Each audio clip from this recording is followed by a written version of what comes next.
It's another edition of Time About the Movies, and today we're taking a look at the films of 4th of July weekend 1997. And of course, we have four movies because why not? Three out of the four of them are notable films, and none bigger than the biggest new release of the weekend, and that was, of course, Tommy Lee Jones and Will Smith and Barry Sonnenfeld's adaptation of Men in Black.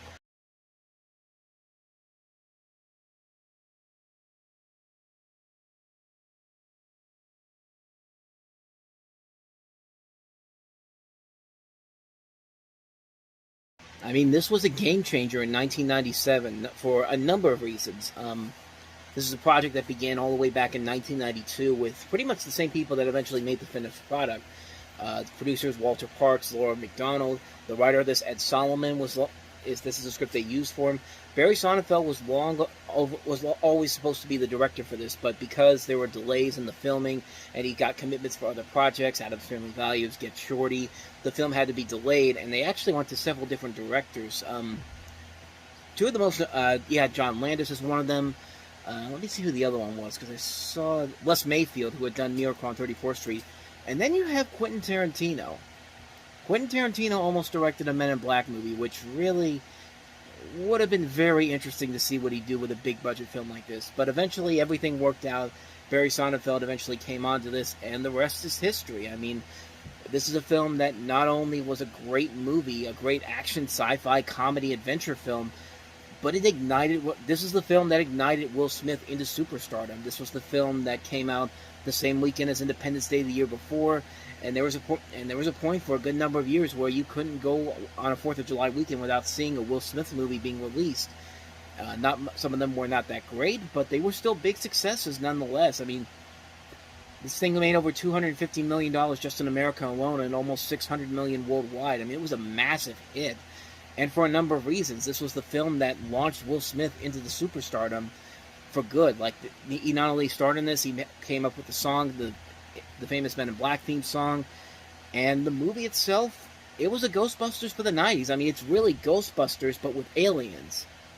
Before Ivan Reitman tried to do the same thing 4 years later, but we'll eventually get to Evolution later on. But it was a big hit in the same level as Ghostbusters, and in fact, it kind of had a similar pathway to the franchise's future after this. Kind of had a similar path to what Ghostbusters did, because not too long after this you had the TV series that came on, which some may argue is actually a lot better than any of the sequels that came, at least Men in Black 2 at least. But Men in Black 2 followed 5 years after this film, and then they waited. The big difference between Men in Black and Ghostbusters is that Men in Black actually got a third film that came out many years later, but and the big differences between Men in Black and Men in Black 3 is that Men in Black let me rephrase that. Men in Black was a great film. Men in Black 2, not so much, on the same level as something like Ghostbusters 2, but Men in Black 3 kind of turned the series back around again. It was a serviceable conclusion to the series. It brought back a lot of the charm from the first movie, and they made a really good conclusion to the series until they eventually did a standalone spin-off with Thor and Valkyrie, Chris Hemsworth and Tessa Thompson, with Men in Black International, but we don't want to talk about that one. Let's talk about the great things about this movie, because really, a lot of this movie still holds up after over 25 years. I mean, this is still a film that still is very funny. The visuals are still impressive to look at. The action overall is top-notch. The comedy is great. There are so many memorable lines in this movie. This is such a massive, massive game changer for what the rest of the 90s and into the 2000s would eventually bring, because this was a massive hit, and everyone wanted to make a Men in Black style success. And for Will Smith, it seemed at this point he could do no wrong. I mean, this was, like I said, this was the film that really made him catapult into superstardom, and it helps having a seasoned veteran, Tommy Lee Jones. Their chemistry together works so well in this, and it's part of the reason why these movies still have this great hook together, because really, I don't think you could do this without Tommy Lee Jones or Will Smith in it.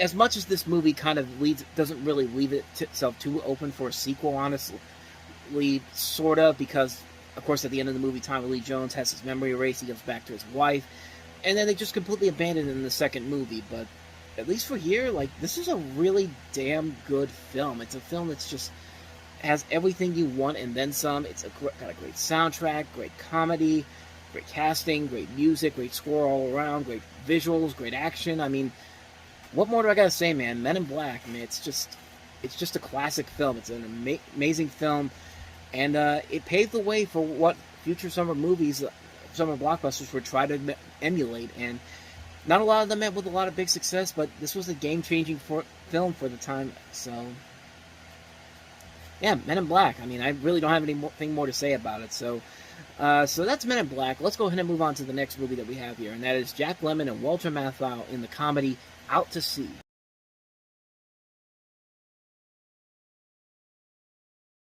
Another film that takes place on a cruise ship, or ship in general, from 20th Century Fox in 1997. I mean, Speed 2 Cruise Control, Titanic, and now this film. Probably the most underrated of the bunch. No question the most underrated of the bunch. I mean, Jack Lemmon and Walter Matthau, their second to last film together before, of course, Walter Matthau died in 2000 and Jack Lemmon shortly afterward. And probably their last great film together. I mean, this is a really funny movie. This is Jack Lemmon and Walter Matthau working off each other at their absolute best. I mean, they're having a really good time in this film. And they've got a great supporting cast to work around with. Diane Cannon's very good in here. So is Gloria Haven, Elaine Stritch.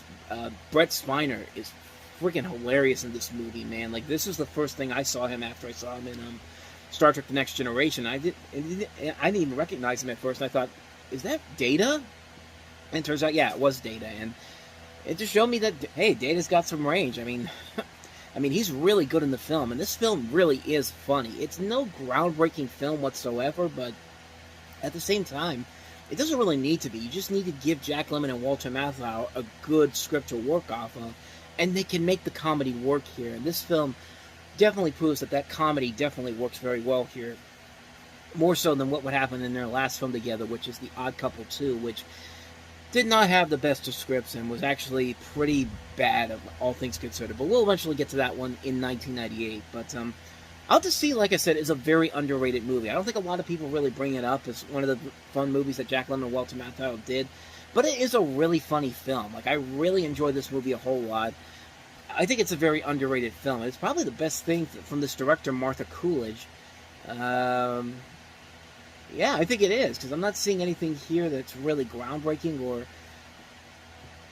I don't know, maybe Rambling Rose, but I barely really remember that one. But at least for me, for right now, this is the one I really like from this director, Martha Coolidge.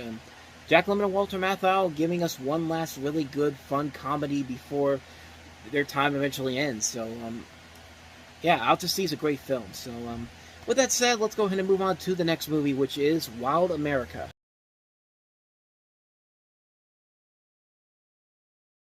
So many questions to ask about this movie. That special camera that apparently can turn dogs into tigers for some reason. They don't really explain how that works.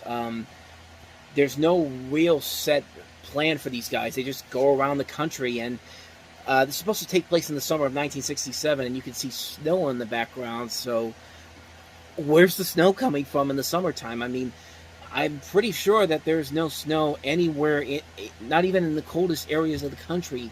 So where the hell are they getting the snow from? Plus, the bears are still hibernating, and if a bear's hibernating when it's snowy outside, that bear's dead.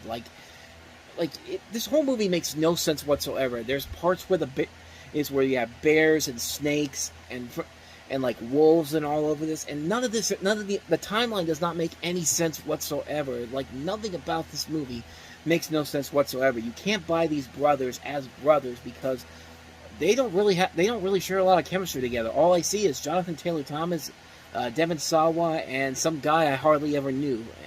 So, and yes, that is Danny Glover in that one clip there, who apparently was so embarrassed in this movie he's uncredited in here, because clearly this is the movie he needs to be embarrassed by, not that other movie he did this summer with Joe Pesci. No.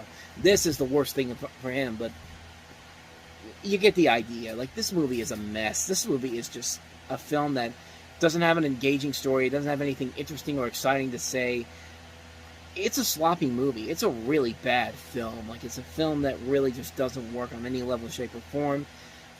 I don't even know if there was anything that could really save it, honestly. It's just not a really funny movie at all. Like, it's a really bad film.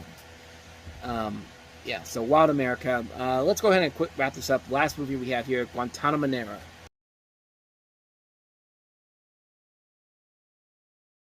Best trailer I could get for this. You basically have a premise here. It's a satire about life in Cuba. This, of course, takes place in Cuba. The members of a funeral procession and some truck drivers who need to take the same route to begin to talk about God and the world, and they end up discovering that life from both groups has many similarities and many differences, depending on the point of view. So that's pretty much all I know about this. I've never seen the film.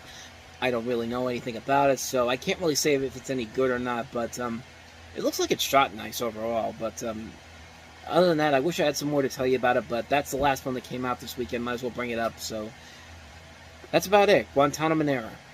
And so on that note, we wrap up another edition of Time About the Movies. 4 more movies to look at next time around, including Robert Zemeckis' follow-up to Forrest Gump, Jodie Foster and Matthew McConaughey in Contact, Mara Wilson and Martin Short in A Simple Wish, This World and the Fireworks, and 4 Little Girls. So 4 movies to look at next time around. We'll delve into those on the next episode. But until then, thank you very much for watching, and if you want to see more videos like this, please hit the playlist on the next page, check out the previous episode, and also hit the like and subscribe button if you want to see more videos like this. So with that said, thank you guys so much for watching, and I'll see you next time. So until then, take care.